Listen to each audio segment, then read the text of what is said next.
Pixel density refers to how many pixels have been squeezed into a physical amount of space, often an inch. On the first Mac, there were 72 pixels per inch, which may sound like a lot, but it actually required that graphics conform to these huge pixels. Screen technology has evolved tremendously since then. Now, even the most basic computer screens are somewhere in the 115 to 160 pixel per inch range. But a new chapter in this story began in 2010, when Apple introduced an iPhone with a Retina display, a super crisp screen that doubled the pixels per inch.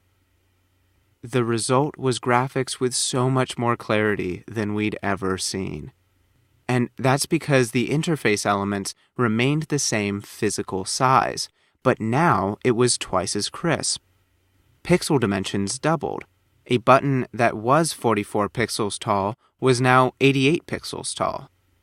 Because these new devices had a ratio of 2 pixels for every 1 pixel on older devices, these displays came to be known as 1x and 2x.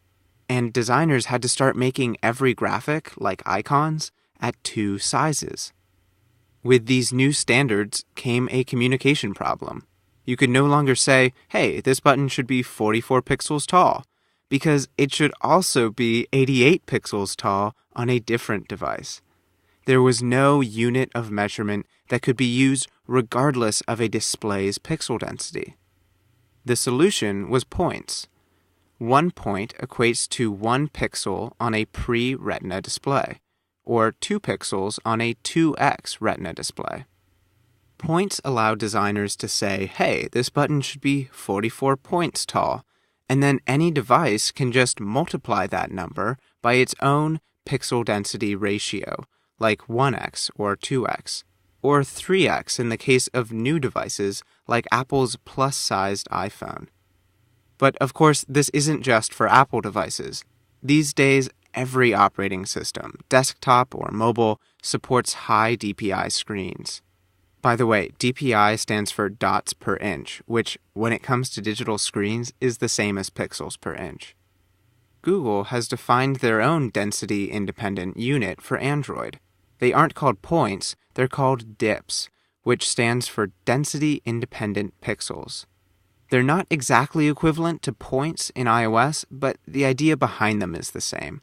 They're a universal unit of measurement that can be converted into pixels by using a device's scaling ratio, like 2x or 3x.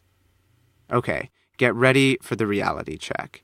In the early days of these high-resolution mobile devices, pixel density was as simple as 1x or 2x, but now it's absolutely nuts. There are many pixel densities to support. Android is a perfect example. At the time of this video, there are 6 common pixel densities across all the different device makers. So, an icon that appears to be the same size on all of these screens actually requires 6 different graphics. For Apple devices, it's more like 2 or 3 different graphics. This is admittedly a little overwhelming, but fortunately there are some best practices for designers. To begin with, we should all be designing with vector shapes. Vector shapes contain an infinite level of detail, so you can easily export them at any size. Second, we should all be designing at 1x scale.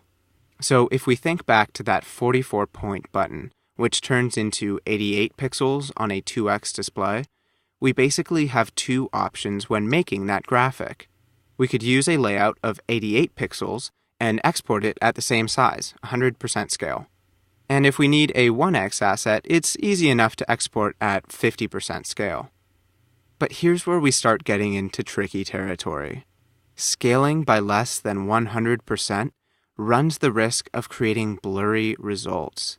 And then new devices come along with 3x screens, and you have to export your 2x graphic at 150% scale, which again produces blurry results. The recommended approach is designing at 1x. You can then export at 200% or 300% scale for 2x and 3x assets, and the results remain pixel perfect. Okay, let's put all this pixel density stuff aside for a minute and consider this question. Should a button always be the same physical size across devices?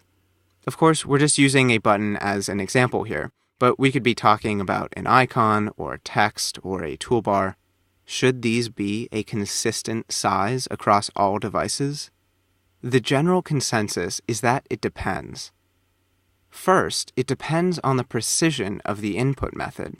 Touch devices require interactive elements to be larger than on computers using a cursor. In fact, the recommended minimum size for interactive elements is roughly twice as large for touch, because our fingers are fat compared to the precision of a cursor. Second, the appropriate size for an interface is dependent on the physical size of the screen itself. And third, it is dependent on your distance from the screen. Those last two kind of go hand in hand. Because a tablet has a bigger screen than a phone, we hold it farther away. Then you get to a laptop, then a desktop, then a TV. The distance increases with screen size. In fact, a button on your TV might actually be the same size as your phone, because it has to be from that distance. Here's a less dramatic and very real example of this. App icons.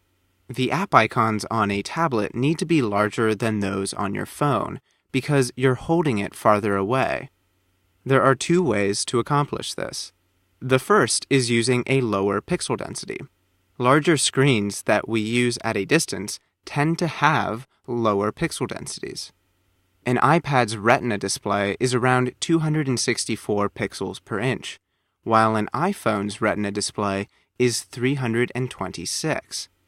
And because the iPad's screen is less dense, the pixels are larger, so the entire interface becomes slightly larger. But Apple decided that this natural increase in size still wasn't enough for app icons on the iPad. So the other way to increase their physical size is to change the actual dimensions of the icon.